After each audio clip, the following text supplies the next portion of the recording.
కరుణాకర్ రెడ్డి గారు ఉన్నారు ఇక్కడ.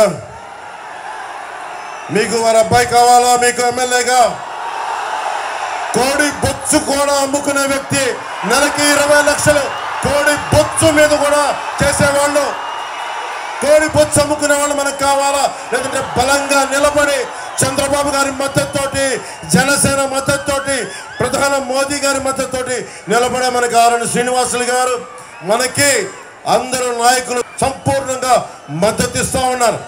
నేను మీకు మాటిస్తున్నా, చిరంజీవి గారిని ఆ రోజు గెలిపించారు మీరు, మెగాస్టార్ చిరంజీవి గారిని తిరుపతి ఎమ్మెల్యేగా. చంద్రబాబు గారిని ఒకటే కోరాను, ఇది మేము రక్షించుకుంటాం, తిరుపతి ఆధ్యాత్మికతని రక్షించుకుంటాం, తిరుమల పవిత్రతని రక్షించుకుంటాం, కులాలకి మతాలకి భేదం లేకుండా అందరినీ సంరక్షించుకుంటాం. ఇది కూటమి తరపు నుంచి మీ సంపూర్ణమైన మద్దతు ఇవ్వాలని కోరుకుంటే చాలా పెద్ద మనసుతోటి చంద్రబాబు గారు అంగీకరించారు. వారికి మీ అందరి సమక్షంలో నా చేతులెత్తి వారికి నా హృదయపూర్వక కృతజ్ఞతలు తెలియజేసుకుంటా ఉన్నాను.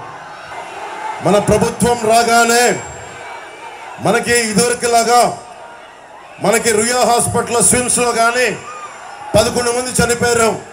మనకి ఆక్సిజన్ లేకుండా కోవిడ్ సమయంలో అలాంటి దుర్భరమైన పరిస్థితులు రాకుండా 7 కొండల టీటీడీ నిధులన్నీ సంపూర్ణంగా మన ప్రజలకి, ప్రజాక్షేమానికి, వైద్యానికి, అలాగే ఎస్వి యూనివర్సిటీకి నిధులు కొరత లేకుండా చేస్తాం.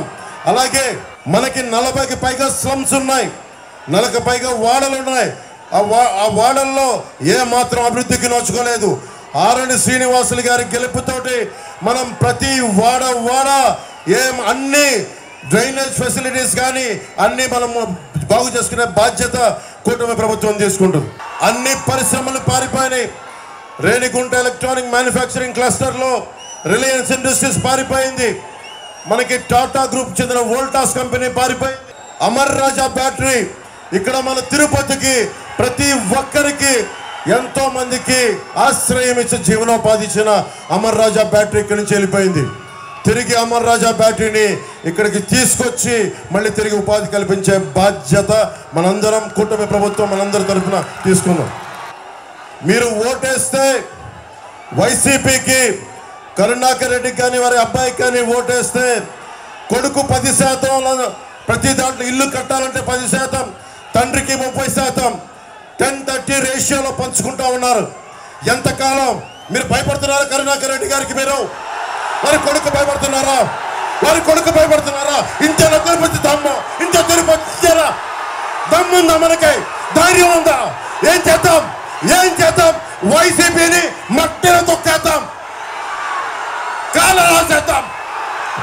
ఎంతకాలం భయపడతాం? రౌడీజంకి భయపడతామా? తిరుపతి 7 కొండల వాడి పైన పెట్టుకొని రౌడీలకు భయపడతామా? ఆకురు రౌడీలకి భయపడతామా? మనం రౌడీజంని చంద్రబాబు గారికి ఒకటి చెప్పాను, ఉక్కు పాతంతో ఆకురు రౌడీలందరినీ తొక్కి అవతలేస్తాం.